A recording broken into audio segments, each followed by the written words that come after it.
制冰机啊是怎么工作的？我们来看一下，咱们这是一台小型的制冰机，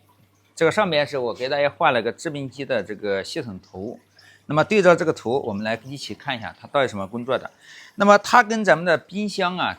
其实差不多的。我们从这个上面看，有压缩机，这边有冷凝器，中间有干燥过滤器和毛细管，这边是我们的制冰盘啊，也就是说在这个上面，这个上面是咱们的制冰盘啊。那么区别相同之处，我们一起来看一下。那么压缩机在这个里边，这后面有一块电控板，其实电控板就相当于是咱们冰箱的那个主控板，对吧？它控制了压缩机以及这个净水阀，还有咱们脱冰器啊这些脱冰感应器的工作。我们先看一下系统。那么首先压缩机压缩的是从这个制冰盘回来的低温的气态的制冷剂进到压缩机，被压缩机压缩之后，那么前面这个它就是咱们的冷凝器。高温高压的制冷剂进来之后，通过冷凝器降温变成那个低温液态的制冷剂。那么经过这边的干燥过滤器，中间它也需要节流，那就是毛细管啊。我们从这个上面看，毛细管它在这个地方。另外这旁边还有一个管子，它是这个制冰机的脱冰导流管啊。我们在这个图上可以看到，在这个地方，它在这个地方安装了一个电磁阀，也就在这个下边，也就在这个地方这个电磁阀。它是连接在咱们压缩机出来的这个高压管上面。那我们知道压缩机出来的高压的制冷剂是50到70度，那么经过降温之后，这边经过制冰，那么在脱冰的时候，我们只需要给这个冰盘上面让它温度升高，让它冰融化啊，融化一点点，那是把这个高温的制冷剂直接通过这个电磁阀，然后直接到达咱们的制冰盘，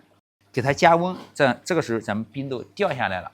当冰掉下来的时候，咱们这个里边它有一个叫脱冰感应器啊，是红外的。那么冰掉下来的时候，打断这个红外的接收，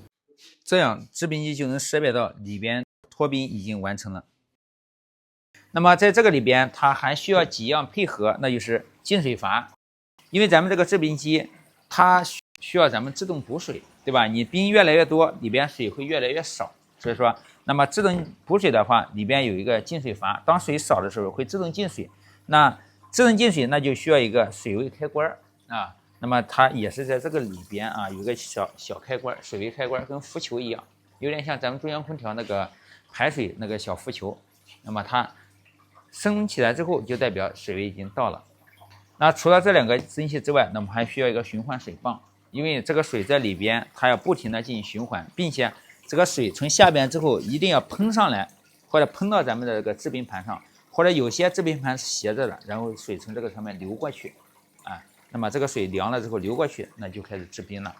另外就还需要咱们刚才说脱冰感应器啊，脱冰感应器在下边，它是一个220伏的，我们可以通过望远表以及测试电压来确定。那另外温度传感器肯定还是少不了的，在这个上面它是有2个温度传感器的。一个是在咱们这个冷凝器上面的冷凝温度传感器，还有一个是在脱冰盘上面的，来检测这个脱冰盘的蒸发温度。也就是说，咱们化冰什么时候化，也是通过这个温度传感器来识别的啊。那这个就是咱们制冰机的一个工作原理。那么它的维修方法跟咱们的冰箱是差不多的，我们只需要记住还有这几项就可以了。